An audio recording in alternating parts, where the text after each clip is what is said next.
Dans une petite ville du Kentucky, un garçon disparaît sans laisser de traces. Personne ne sait ce qui a pu lui arriver.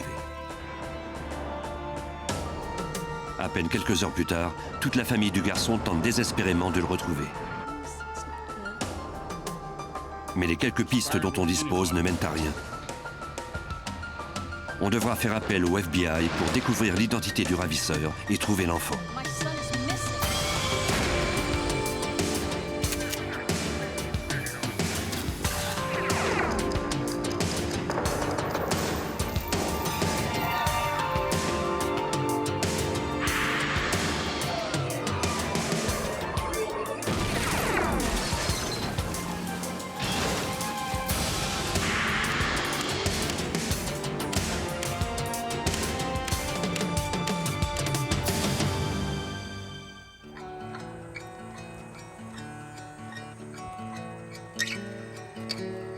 La ville de London, au Kentucky, est située dans une région rurale entourée de collines où l'on cultive principalement le tabac. Dans cette région aux valeurs traditionnalistes, vivent de nombreuses familles d'agriculteurs depuis plusieurs générations. La plupart des gens se connaissent bien et se font confiance. Le 25 novembre 1995, à 11 h du matin, la veille du week-end de la fête de l'Action de grâce, les enfants de l'école élémentaire de Paces Creek se préparaient à partager un repas de fête avant de partir en congé. Scotty Baker, âgé de 10 ans, était particulièrement excité. Après l'école, il devait se rendre chez sa grand-mère, où son père viendrait le chercher le lendemain matin. Scotty devait passer tout le week-end sur la route avec son père dans son camion.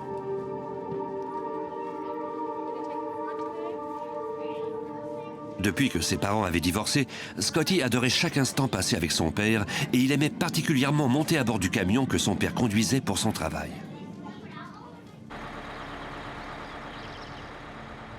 Tout de suite après un cours particulier, au début de l'après-midi, Scotty prendrait l'autobus de 15 h pour se rendre chez sa grand-mère. Pour Ruth, la mère de Scotty, ce serait la première fois qu'elle fêterait l'Action de grâce sans son plus jeune fils. Sa fille et elle décidèrent de faire une surprise à Scotty en allant le chercher avant qu'il ne prenne l'autobus. Elle n'avait que ce qu'il restait de la journée pour passer un peu de temps avec son fils avant que celui-ci ne rejoigne son père. Ruth attendit dans la voiture pendant que sa fille allait chercher Scotty dans l'école. Je suis allée chercher Scotty à l'école, plutôt que de le laisser prendre l'autobus jusque chez sa grand-mère, parce qu'il devait partir pour tout le week-end de l'Action de grâce avec son père. Je voulais le voir avant son départ. La sœur de Scotty demanda à ses camarades de classe s'ils l'avaient vu, mais personne ne savait où il se trouvait. Son professeur déclara qu'il ne s'était pas présenté à son cours particulier. Elle s'était dit qu'il avait peut-être décidé de sécher le cours.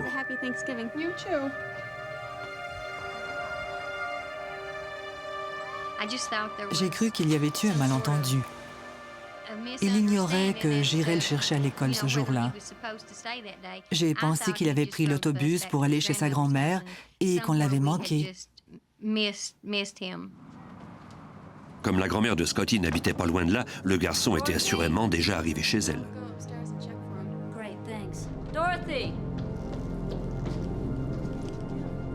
Mais celle-ci déclara qu'elle ne l'avait pas vu descendre de l'autobus ce jour-là.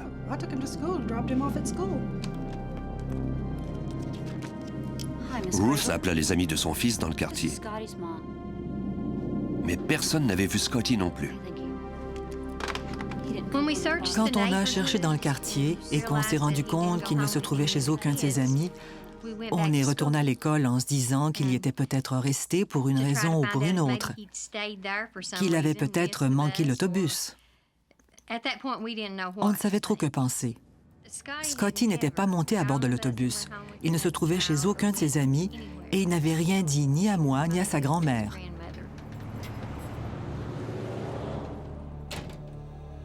Ruth rencontra le principal de l'école dans son bureau et lui demanda de l'aider à retrouver son fils.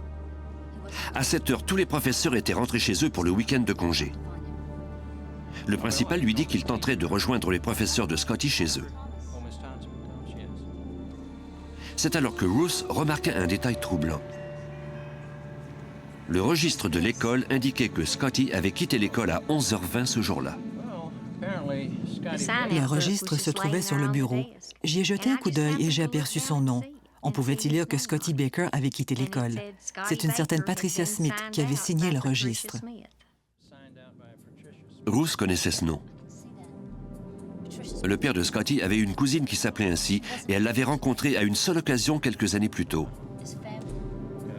C'était plutôt étrange que cette cousine soit venue chercher Scotty sans le dire à personne de la famille, surtout qu'elle n'y était pas autorisée. Le principal appela la secrétaire de l'école pour tenter d'en savoir un peu plus. Il la rejoignit à l'hôpital où elle était allée rendre visite à un parent malade. Le principal lui demanda si elle avait vu une certaine Patricia Smith venir chercher Scotty 6 heures plus tôt. La secrétaire répondit par l'affirmative. Elle déclara que cette Patricia Smith, une femme aux cheveux foncés et portant des lunettes, était entrée dans le bureau vers 11h15. La jeune femme dit qu'elle était la cousine de Scotty et qu'elle venait le chercher pour le conduire à son père. Lorsque le groupe de 5e année de Scotty passa devant le bureau pour leur repas de fête, la secrétaire intercepta Scotty pour lui annoncer la bonne nouvelle. Sa cousine était venue le chercher. La secrétaire connaissait presque tous les parents des élèves, mais elle n'avait jamais vu Patricia Smith auparavant. Scotty n'avait nullement paru effrayé en voyant cette femme et il était parti de son plein gré. Le principal transmit ces informations à Ruth. Elle fut en colère d'apprendre que l'on avait permis à Scotty de quitter l'école avec une autre personne sans sa permission. On m'a dit que cette femme devait l'amener voir son père. C'était vraisemblable parce que si Donnie était sur la route et ne pouvait s'arrêter que pour un court laps de temps, il aurait bien pu demander à quelqu'un d'aller chercher notre enfant. Mais ce qui m'est apparu étrange, c'est qu'il s'agissait de quelqu'un que Scotty n'avait jamais rencontré. Ruth ne connaissait pas Patricia Smith très bien et n'avait pas son numéro de téléphone non plus. Elle demanda au principal de contacter les autorités. La police d'État du Kentucky envoya 2 agents à l'école pour aider à retracer l'enfant.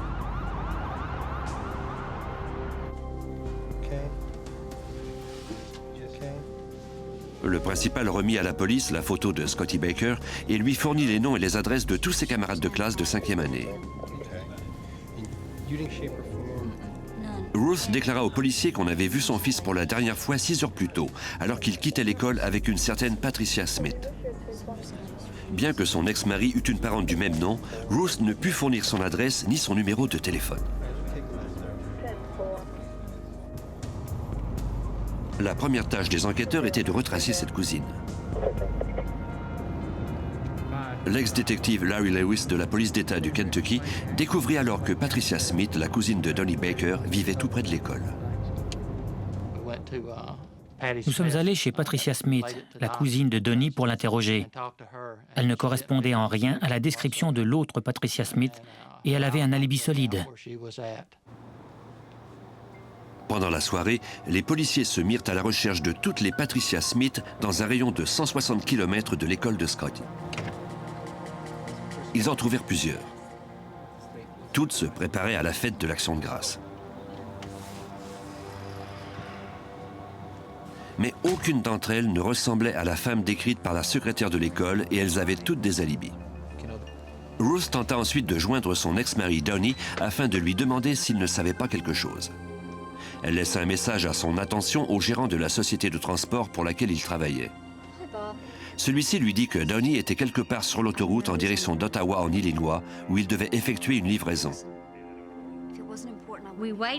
On a attendu son appel. J'espérais qu'il savait où se trouvait notre fils. C'était mon seul espoir à ce moment-là. Donnie saurait avec qui Scotty se trouvait quand on lui dirait qu'on était tous à sa recherche. À 22 heures, soit plus de 10 heures après la disparition de Scotty, les enquêteurs n'avaient toujours pas de piste solide. Comme ils n'avaient reçu aucune demande de rançon, ils se tournèrent de nouveau vers la famille de Scotty et leurs amis.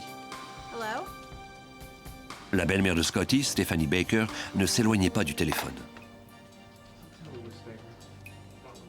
peut-être que quelqu'un de l'entourage de l'enfant en savait plus que ce qu'il disait. Dans les cas d'enlèvement d'enfants, c'est généralement un des parents qui a commis le crime, puisque ce sont eux qui ont le plus facilement accès à l'enfant. Ruth, la mère de Scotty, était consciente de ce fait et elle était bien prête à fournir aux enquêteurs tout ce dont ils pouvaient avoir besoin pour les aider à trouver son fils. Bien entendu, pour les autorités, la première hypothèse était que la mère ou le père étaient mêlés à cette disparition. Ce sont les premières personnes sur lesquelles la police fait enquête. Et dans notre cas, il était d'autant plus probable qu'on soit considérés comme des suspects, surtout que Donnie et moi étions divorcés. Les détectives interrogeaient Ruth sur sa relation avec son ex-mari Donnie. Elle déclara que Donnie et elle avaient des rapports un peu froids, mais pour le bien de Scotty, ils avaient décidé d'être respectueux l'un envers l'autre. Le couple avait divorcé 5 ans plus tôt. Selon elle, les procédures s'étaient déroulées dans la hargne et la garde de leur fils avait été le point qui avait généré le plus de discussions. Après toutes ces disputes, Ruth et Donnie s'étaient entendus pour avoir la garde partagée de l'enfant. À sa connaissance, quand il s'occupait de Scotty le week-end, son ex-mari le traitait toujours bien. De fait, Ruth croyait que la seule personne qui pouvait en vouloir à son enfant était Stephanie, la femme de Donnie, qu'il avait épousée 9 mois plus tôt. Selon Ruth, Stephanie était jalouse de la relation étroite entre Scotty et son père. Je connaissais très peu Stephanie et ce que j'en savais, c'était parce que Scotty disait. Et il ne m'en parlait pas beaucoup. Il m'avait confié qu'il ne voulait plus aller chez eux parce qu'il ne voulait pas voir Stephanie. Je me suis dit que c'était sans doute parce qu'il sentait qu'elle était jalouse de lui. Les enquêteurs croyaient que Ruth était peut-être jalouse elle aussi de la nouvelle femme de Donnie et du temps que Stephanie et Donnie passaient ensemble avec le garçon de 10 ans. La situation était donc complexe. Le détective Lewis croyait quant à lui qu'au moins un des responsables de l'enfant était vraisemblablement à la source de sa disparition. Dès le début, on disposait de plusieurs suspects. Il y avait cette Stephanie Baker, la belle-mère de l'enfant, Donnie Baker, le père, et Ruth Baker, la mère. Il semblait y avoir un conflit entre Ruth et Stephanie. C'étaient donc nos 3 suspects principaux.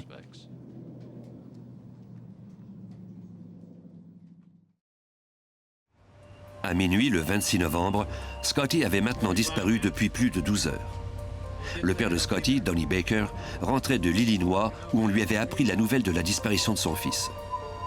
Il avait laissé sa remorque et avait demandé à un ami de le reconduire à London. Stephanie, la femme de Donnie et son père, l'attendait au relais routier.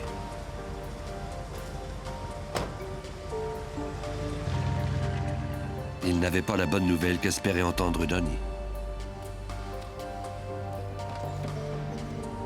Tous étaient exténués, mais Donnie insista pour se mettre immédiatement à la recherche de Scotty.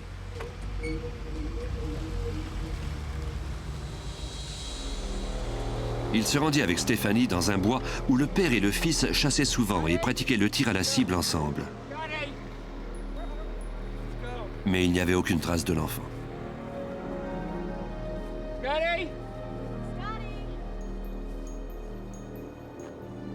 L'aube approchait quand Stephanie supplia Donnie d'abandonner les recherches et de rentrer à la maison avec elle. Il finit par céder. Tôt le matin de la fête de l'Action de grâce, Donnie et son ex-femme Ruth se mirent à distribuer des photos de Scotty.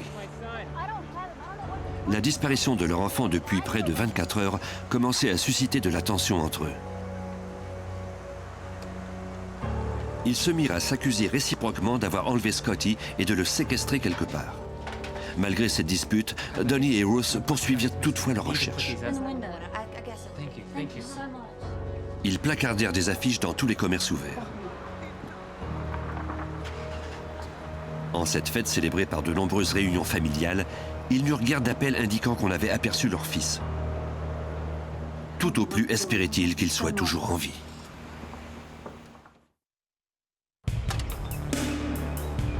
Le jour de l'Action de grâce 1992, la police d'État du Kentucky n'avait toujours aucune piste sur l'endroit où se trouvait Scotty Baker, un garçon de 10 ans. L'enfant avait été enlevé à son école la veille par une jeune femme qui avait déclaré être la cousine de son père. Le père de Scotty, Donnie, un camionneur, était sur la route quand l'enfant avait disparu. La police se rendit chez lui pour l'interroger, lui ainsi que sa jeune épouse Stephanie, avec laquelle il était marié depuis 9 mois. Les enquêteurs croyaient que quelqu'un dans l'entourage immédiat de l'enfant en savait plus que ce qu'il disait. Le policier leur dit qu'il devait les interroger séparément. Il voulait éviter que la présence de l'un n'influence les réponses de l'autre. Donnie Baker semblait anxieux, mais il assura le policier qu'il collaborerait de son mieux.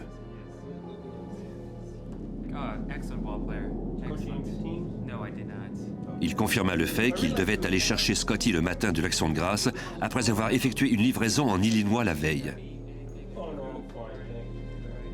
Son fils et lui devaient se rendre ensemble au Tennessee et rentrer par la suite. Donnie ajouta qu'il n'avait jamais demandé à sa cousine Patricia Smith ou à qui que ce soit d'autre de passer prendre Scotty à son école.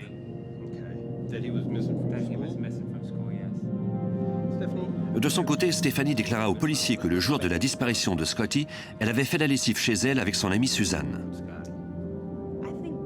Stephanie croyait que Ruth, la première femme de Donnie, cachait Scotty quelque part. Elle déclara que Ruth était jalouse d'elle à cause de son mariage avec Donnie et qu'elle tentait par ce geste d'éclat de reconquérir son ex-mari. Les détectives interrogèrent ensuite la secrétaire de l'école de Scotty, le seul témoin qui avait vu le ravisseur de l'enfant face à face. On lui montra des photos de toutes les femmes de la famille, incluant la mère de Scotty, Ruth, et sa belle-mère Stephanie. Même si ces deux femmes s'étaient cachées sous des déguisements, la secrétaire était persuadée qu'aucune d'elles n'était cette personne aux cheveux foncés, portant des lunettes, qui était venue chercher Scotty à l'école le jour précédent. Après plus de 24 heures de recherche, il devenait de moins en moins probable qu'on retrouverait le garçon de 10 ans sain et sauf. Larry Lewis, alors détective au sein de la police d'État du Kentucky, prit la décision d'utiliser un détecteur de mensonges pour éliminer le plus de suspects possible au sein de la famille. Pour moi, le détecteur de mensonges n'est qu'une aide. Je n'y fais pas confiance à 100%, mais cela peut nous servir. On fit d'abord subir le test à Ruth, la mère de Scotty.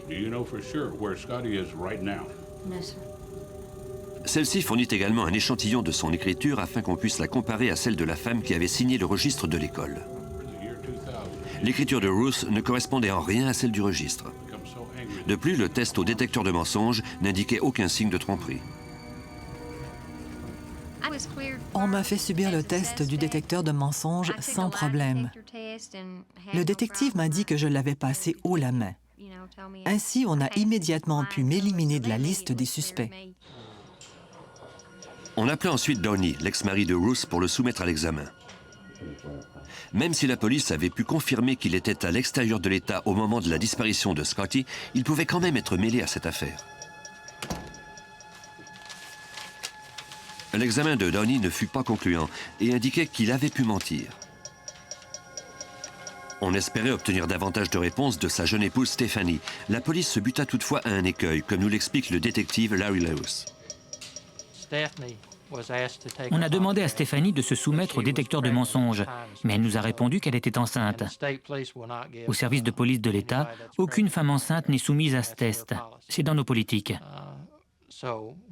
J'ignorais alors si elle mentait ou si elle disait la vérité. Je l'ai donc envoyée à l'hôpital. Ils ont fait toutes les analyses et établi qu'elle était bien enceinte. Stephanie fournit toutefois un échantillon de son écriture. Mais tout comme celle de Ruth, elle ne correspondait pas à la signature de la femme qui était venue chercher Scotty.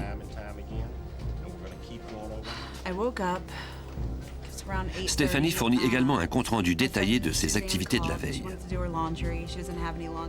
Elle soutint qu'elle avait passé l'après-midi à la maison avec son amie Suzanne à faire sa lessive. Cette activité leur avait pris quelques heures. Ensuite, elles avaient passé un certain temps au téléphone avec une autre de leurs amies. Au début de l'après-midi, elles avaient terminé la lessive et décidé d'aller chez Suzanne. C'est alors que celle-ci s'était rendue compte qu'elle avait égaré ses clés.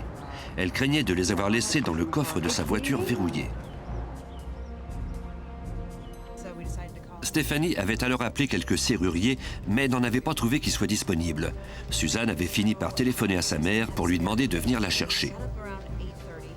Stephanie donna aux enquêteurs l'adresse de Suzanne afin qu'elle puisse corroborer ses déclarations. Plus tard au cours de la soirée, les enquêteurs trouvèrent Suzanne, l'amie de Stephanie, chez elle à son appartement. Elle se détendait avec son mari, un camionneur, qui était à la maison pour le long week-end.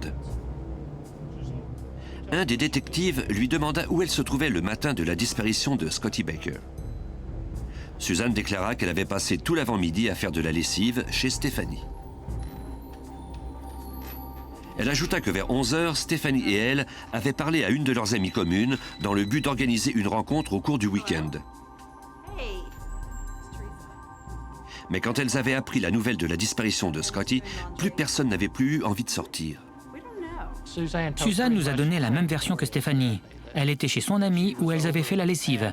Ensuite, elle avait reçu un appel. Plus tard, Suzanne s'était rendue compte que ses clés se trouvaient dans le coffre de sa voiture et elle avait appelé sa mère pour que celle-ci vienne la chercher.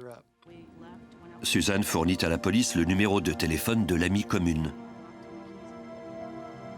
Cette dernière confirma plus tard les avoir effectivement appelés au téléphone. Le détective lui demanda de l'appeler si elle se rappelait quoi que ce soit d'autre. Il neigeait sur London, au Kentucky, le soir de l'Action de grâce, et Scotty était toujours introuvable. Je crois que c'était la première neige de l'année. Et je me souviens d'avoir été debout à la fenêtre à la tombée de la nuit. Je pensais que mon enfant était quelque part et qu'il avait sans doute froid à cause de cette neige. Parce que la personne avec laquelle il se trouvait ne lui avait certainement pas donné de vêtements chauds et il n'avait pas pris de bain. Je ne savais même pas si quelqu'un lui avait donné à manger. Je crois que cela a été la tempête de neige la plus triste de toute ma vie.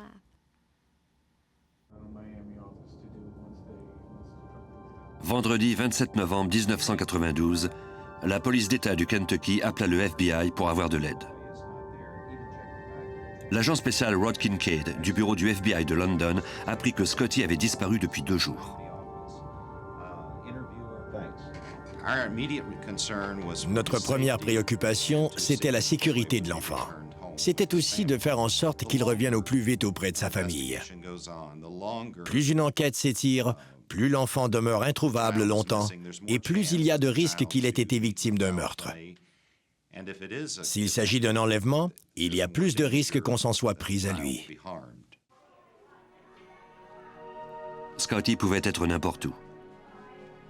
Les enquêteurs espéraient avoir encore assez de temps pour sauver cet élève de 5e année des griffes de son ravisseur.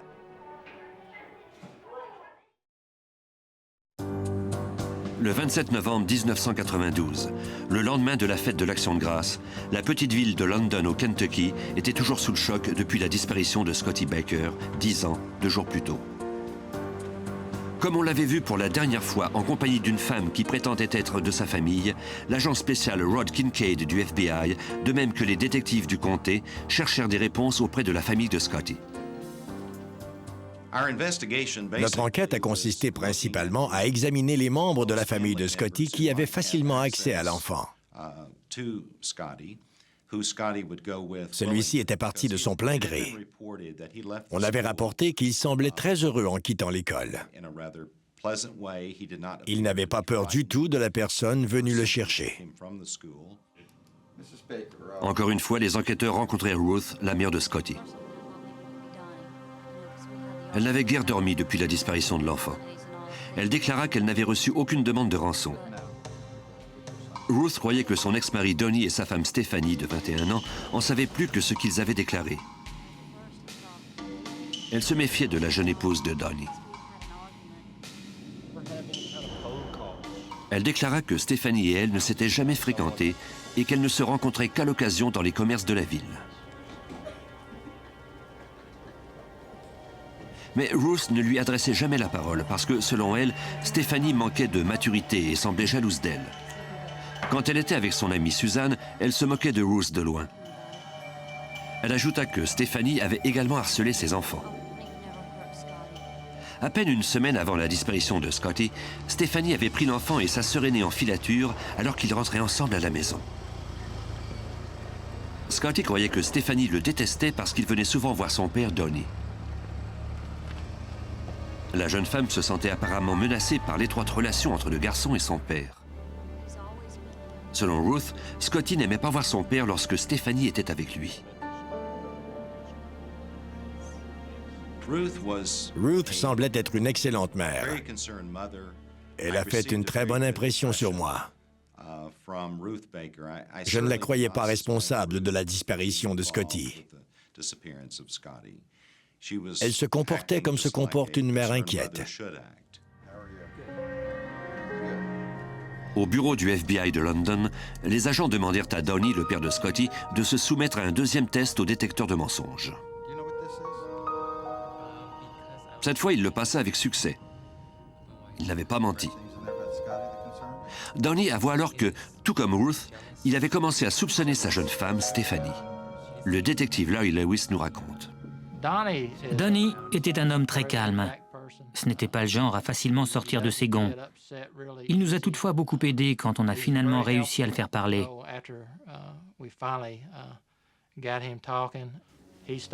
Il a commencé par dire que Stephanie avait bel et bien des problèmes avec son fils, Scotty. La relation entre les trois était devenue extrêmement tendue. Juste avant que Donnie parte pour son dernier voyage, Stephanie s'était mise en colère parce qu'il n'avait pas manifesté beaucoup d'enthousiasme en apprenant qu'elle était enceinte. Elle était persuadée que c'était à cause de ses liens étroits avec Scotty. La jeune femme s'était plainte du fait qu'il passait plus de temps avec son fils qu'avec elle. Et comme Donnie était souvent parti à cause de son travail, le temps qu'il passait à la maison était limité. Pour Stephanie, Scotty semblait toujours avoir la priorité sur elle. Après avoir trouvé le journal intime de Stephanie, Donnie le remit aux enquêteurs à titre d'indice. Il contenait plusieurs passages troublants. Je me rappelle certains passages comme « Donnie aime davantage Scotty que moi »,« Je déteste Donnie » ou « Je déteste Scotty ». Et l'on pouvait aussi y lire « Je voudrais que Scotty disparaisse » ou qu'il lui arrive quelque chose.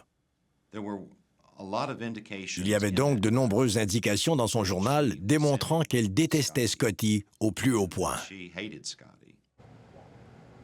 Les agents convoquèrent Stephanie à un test au détecteur de mensonges. Contrairement aux politiques du Kentucky, les femmes enceintes doivent se soumettre à cet examen lorsqu'il est administré par le FBI. Quand l'examinateur lui demanda si elle savait ce qui était arrivé à Scotty, ses réactions indiquaient qu'elle mentait en répondant non. Après le test, on retint Stephanie pour lui poser d'autres questions. Munis des informations que contenait son journal intime et des piètres résultats de l'examen, les enquêteurs insistèrent pour qu'elle décrive en détail son alibi. Mais elle s'en tint à la même version. Elle déclara que le 25 novembre, le jour de la disparition de Scotty à l'école, elle se trouvait chez elle avec son amie Suzanne et qu'elles avaient fait la lessive toute la journée. Stephanie mentionna également la conversation téléphonique qu'elles avaient eue avec une amie commune à 11 h, ce qui avait été corroboré par Suzanne. Larry Lewis, alors détective de l'État du Kentucky, doutait autant de la véracité des propos de Stephanie que ceux de Suzanne. Suzanne et Stephanie semblaient avoir des réponses toutes prêtes. Elles disaient exactement la même chose, donnaient les mêmes heures. Cela m'a poussé à me demander comment elles en étaient arrivées à avoir des versions aussi ressemblantes, même lorsqu'il s'agissait de donner des heures précises. On a donc décidé de pousser notre enquête sur Suzanne et Stephanie. Les agents souhaitaient vérifier les dires de Suzanne en la soumettant à un examen au détecteur de mensonges, mais celle-ci était introuvable. Ils appelèrent sa mère pour lui demander où la jeune femme se trouvait. Celle-ci déclara que Suzanne était partie en Floride avec son mari, un camionneur lui aussi, et qu'il devait y effectuer une livraison. Elle ignorait à quel moment il rentrerait. Un agent du FBI se rendit à l'entreprise de transport où travaillait le mari de Suzanne. Le gérant confirma que le camionneur était sur la route et qu'il devait arriver à Pompano Beach en Floride le lendemain matin, soit le 1er décembre 1992. Il ignorait toutefois quelle route il avait empruntée pour s'y rendre et si sa femme Suzanne et l'enfant de 10 ans se trouvaient avec lui. Comme il était trop loin pour être rejoint par radio, les enquêteurs ne pouvaient entrer en communication avec lui sur la route. Les enquêteurs du Kentucky se tournèrent alors vers l'agent spécial Roger Ramirez du bureau du FBI de Miami. Notre but, c'était de résoudre rapidement cette affaire et de retrouver l'enfant en vie. Quand on nous a transmis ces informations, on espérait qu'on trouverait le garçon sain et sauf avec le couple. Comme on ignorait l'itinéraire précis du camionneur, il était pratiquement impossible pour les agents et la police de le repérer en ce début de soirée. Il ne restait que 12 heures avant l'arrivée du camion dans le sud de la Floride. Les agents seraient là quand la semi-remorque se garerait. En attendant, il fallait espérer que quelque part sur l'autoroute, un camion se dirigeait vers la Floride et que Scotty était à son bord. Les seules informations qu'on nous avait transmises, c'était qu'ils étaient partis de London au Kentucky et qu'ils se dirigeaient vers Pompano Beach. À nos bureaux de Miami, on nous avait nullement informés de notre arrêt. Comme le chargement était sous scellé, nous en avons déduit qu'ils viendraient directement à l'entrepôt de Pompano Beach. À 7 heures du matin, le 1er décembre 1992, les agents du FBI arrivèrent à l'entrepôt comme prévu une demi-heure avant l'arrivée du camion. Mais ils constatèrent bien vite que le véhicule était déjà arrivé.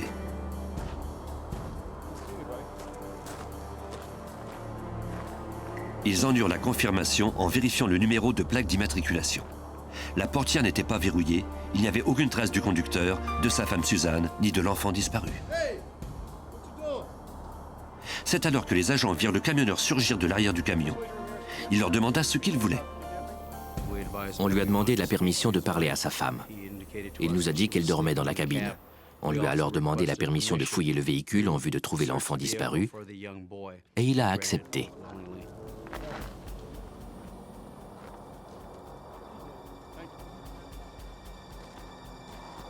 L'enfant était introuvable, mais Suzanne était bien là, elle. Elle sortit de la cabine encore tout endormie. Elle déclara aux agents qu'elle ignorait pourquoi ils voulaient encore l'interroger. Elle avait déjà répondu aux questions de la police au Kentucky à propos de cette affaire. Elle accepta toutefois de coopérer et de répondre à toutes les questions que les agents pouvaient encore avoir à ce sujet. Ceux-ci dirent à son mari qu'il devait également fouiller dans la remorque. Le camionneur ne voulait pas briser les scellés sur la porte de la remorque. En effet, si les scellés étaient brisés, le client pouvait refuser la marchandise. Les agents photographièrent le scellé en question pour prouver que les conditions de livraison avaient été respectées jusque-là. Satisfait par cette mesure, le camionneur ouvrit la porte.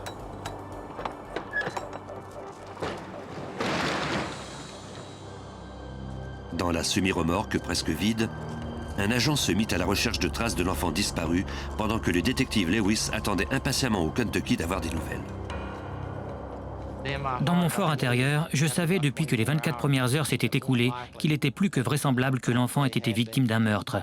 Mais j'espérais toujours qu'il se trouvait dans le camion. Malheureusement, on a bien vu qu'il n'y était pas.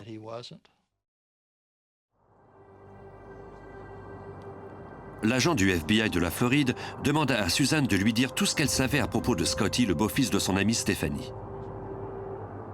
Suzanne déclara qu'elle ne savait rien et qu'elle n'avait par ailleurs jamais rencontré l'enfant. Elle accepta d'accompagner les agents à leur bureau pour y fournir ses empreintes digitales et être photographiée.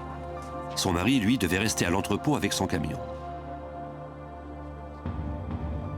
Les agents de Floride reçurent alors d'autres instructions de l'agent Rod Kincaid du Kentucky.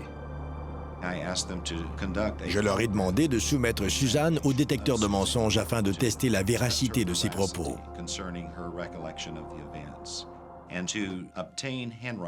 Ils ont également obtenu un échantillon de son écriture en lui faisant écrire des mots semblables à ceux utilisés dans le registre.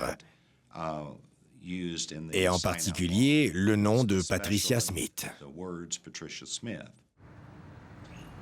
Au bureau de Miami, Suzanne fut photographiée. On prit ensuite ses empreintes digitales et on la soumit au détecteur de mensonges tel que requis. On découvrit alors qu'elle mentait sur son alibi au moment de la disparition de Scotty Baker. Bien qu'elle soutînt le contraire, le test révéla également qu'elle savait où l'enfant se trouvait.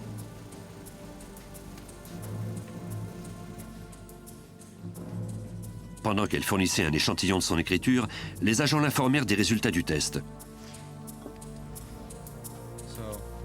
Mais elle resta sur ses positions. Tout comme son amie Stéphanie, Suzanne ne pouvait être arrêtée simplement parce qu'elle avait échoué le test du détecteur de mensonges. Et à moins que sa signature ne corresponde à celle de la suspecte, les agents seraient contraints de la laisser partir. Le 1er décembre 1992, 6 jours après la disparition de Scotty Baker, 10 ans, de son école de London au Kentucky, les agents du FBI avaient fouillé un camion dans le sud de la Floride où, croyaient-ils, l'enfant pouvait avoir été caché. Mais Scotty n'était pas là. Par contre, ils avaient trouvé Suzanne, l'amie de sa belle-mère. Celle-ci avait déclaré n'avoir jamais rencontré Scotty, comme nous le raconte l'agent du FBI, Roger Ramirez. Suzanne avait nié savoir quoi que ce soit à propos de l'enlèvement de Scotty Baker, et encore moins y avoir participé. Elle nous avait dit qu'elle n'avait même jamais rencontré l'enfant en personne, ne l'ayant vu que sur photo. Suzanne avait suivi les agents du FBI à leur bureau de Miami pour y fournir des échantillons d'écriture qui seraient comparés à celles du ravisseur de l'enfant. Elle avait également consenti à se soumettre au détecteur de mensonges. Les résultats révélaient qu'elle mentait. Malgré ces résultats, la jeune femme de 22 ans continuait de dire que son amie Stephanie Baker et elle n'étaient pas mêlées à l'enlèvement de Scotty. Au bureau de Miami, elle nous a donné la même version des faits et elle a encore nié être impliquée dans l'affaire. Elle a même nié savoir quoi que ce soit à ce sujet. Toutefois, les enquêteurs croyaient qu'elle ne leur disait pas tout. Après 1 heure d'interrogatoire, Suzanne céda enfin. Elle avait sans doute compris que ce n'était qu'une question de temps avant que le FBI ne puisse prouver que sa signature correspondait à celle de la femme venue chercher Scotty à son école 6 jours plus tôt. Suzanne reconnut qu'elle s'était présentée sous le nom de Patricia Smith, une parente éloignée de l'enfant.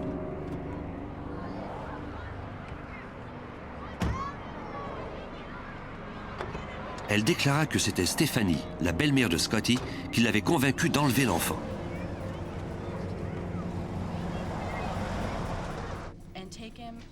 Suzanne ajouta que Stéphanie voulait ainsi se venger de son mari. Suzanne nous a informés du fait qu'elles avaient enlevé Scotty à son école pour lui faire peur. Stéphanie était jalouse de la relation de l'enfant avec son père, Donnie Baker. Stéphanie était enceinte d'un enfant dont Donnie était le père, et elle était jalouse. Elle voulait effrayer et empêcher Scotty de voir son père. Stéphanie arriva à l'appartement de Suzanne la veille de l'Action de grâce, soit le 25 novembre à 9h30 du matin. Elle s'était disputée avec son mari Donnie et voulait que Suzanne l'aide à avoir sa revanche. Au début, Suzanne s'était montrée hésitante à participer à son plan, mais Stéphanie avait insisté et l'avait supplié de l'aider au nom de leur amitié. Suzanne avait fini par accepter. Suzanne s'est déguisée pour faciliter l'enlèvement. Stéphanie lui a également fourni un faux nom, celui d'une parente de l'enfant, qu'elle signerait sur le registre. Scotty n'avait jamais rencontré Patricia Smith, la cousine de son père, ni Suzanne. Stéphanie s'était dit que l'enfant la suivrait de son plein gré quand Suzanne lui dirait qu'elle l'emmenait voir son père. Suzanne déclara qu'elle avait passé le reste de l'avant-midi chez Stéphanie jusqu'à ce qu'elle parte pour l'école de Scotty vers 11h. Stéphanie se cacha sur la banquette arrière pendant que Suzanne allait demander à la secrétaire d'aller chercher Scotty. Suzanne déclara qu'elle ne se rendait alors pas compte que l'enfant ne reverrait plus jamais ses parents et amis.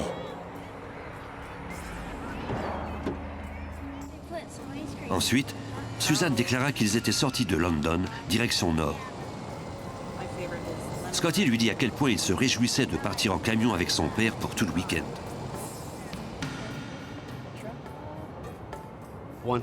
Quand l'enfant s'est retrouvé assis dans le véhicule, Stephanie, qui se trouvait derrière, a saisi l'enfant et elle a commencé à l'étrangler. Puis, elle a tiré son corps sur la banquette arrière. Suzanne l'a supplié d'arrêter. Mais comme elle nous l'a dit, Stephanie avait perdu la tête. Scotty se débattait en donnant des coups de pied et en criant. Mais sa belle-mère de 21 ans était plus forte que lui. En quelques instants à peine, l'enfant mourut. Suzanne continua à conduire. Elle ne savait pas quoi faire. Stephanie lui aurait alors dit qu'elle rejetterait la responsabilité de la mort de l'enfant sur elle, parce que c'était elle, Suzanne, qui était allée le chercher à l'école. En conséquence, Suzanne s'est vue forcée à l'aider à se débarrasser du corps. Les deux femmes se rendirent à une route abandonnée conduisant à une mine. Elles se mirent alors à chercher un endroit où cacher le corps. Suzanne ajouta que quelques heures plus tard, elles retournèrent sur les lieux avec de l'essence pour brûler le cadavre avant de l'enterrer.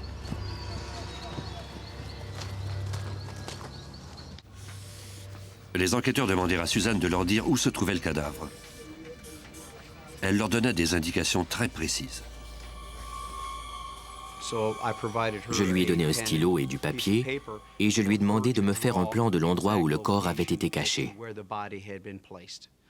Suzanne m'a alors fait un plan très détaillé de l'endroit où se trouvait le cadavre de Scotty Baker, dans la région de London, au Kentucky. Au cours de l'après-midi du 1er décembre 1992, soit 6 jours après l'enlèvement de Scotty Baker la veille de la fête de l'Action de grâce, les autorités ont trouvé le cadavre carbonisé de l'enfant. Sa belle-mère, après avoir nié à plusieurs reprises être responsable de ce meurtre, a finalement tout avoué et a été arrêtée. La population a été atterrée en apprenant que cette femme enceinte ait pu ainsi s'en prendre à un enfant. Les enquêteurs qui travaillaient sur l'affaire, notamment l'agent Rod Kincaid, ont été profondément affectés par le meurtre de Scotty. C'est un de ces cas auxquels j'ai participé pour le FBI et que je n'oublierai jamais. Que cet enfant de 10 ans ait pu être enlevé de son école et tué ainsi était tout simplement effroyable. Les agents du FBI ont aussi une famille. J'ai 2 fils. Cela a été une affaire très difficile. J'étais malheureux pour les parents parce que je savais qu'ils aimaient leur fils. Suzanne, la complice et amie de Stephanie, a comparu la première. En raison de l'importante couverture médiatique, son procès a été tenu dans un autre comté. Tom Handy, l'avocat du 27e circuit judiciaire du Kentucky, a convaincu le jury de la culpabilité de Suzanne pour négligence criminelle, pour l'enlèvement d'un enfant et pour outrage à un cadavre. Comment a-t-elle pu continuer de conduire un véhicule avec cet enfant qui se faisait étrangler à côté d'elle? C'est incroyable. Elle a continué de rouler pendant les 5 minutes qu'a duré l'étranglement. C'est très long, surtout que l'enfant se débattait. On a trouvé de nombreuses marques de coups de pied sur le tableau de bord. Suzanne a écopé d'une peine d'emprisonnement de 25 ans pour ses crimes. Confrontée à la possibilité d'une peine de mort, Stephanie Baker, 21 ans, a plaidé coupable de meurtre et elle a été condamnée à l'emprisonnement à vie. 7 mois après son arrivée en prison, elle a donné naissance à un garçon. Ses parents élèvent maintenant cet enfant. Quant à son mari Donnie, il a divorcé. 10 ans plus tard, la mère de Scotty, Ruth Baker, ne s'est pas laissée détruire par cette tragédie. Je peux difficilement savoir ce qu'aurait été ma vie si Scotty avait vécu. Je crois que cela a fait de moi une meilleure mère pour mes 2 autres enfants et mes petits-enfants, car je suis devenue très protectrice. Ruth Baker rend régulièrement visite au cimetière où Scotty a été enterré. Suite à cette affaire, l'État a adopté une nouvelle loi obligeant toute personne allant chercher un enfant à l'école à présenter une carte d'identité avec photo. Les Baker espèrent que la perte de Scotty aura au moins servi à éviter de tels drames à d'autres familles.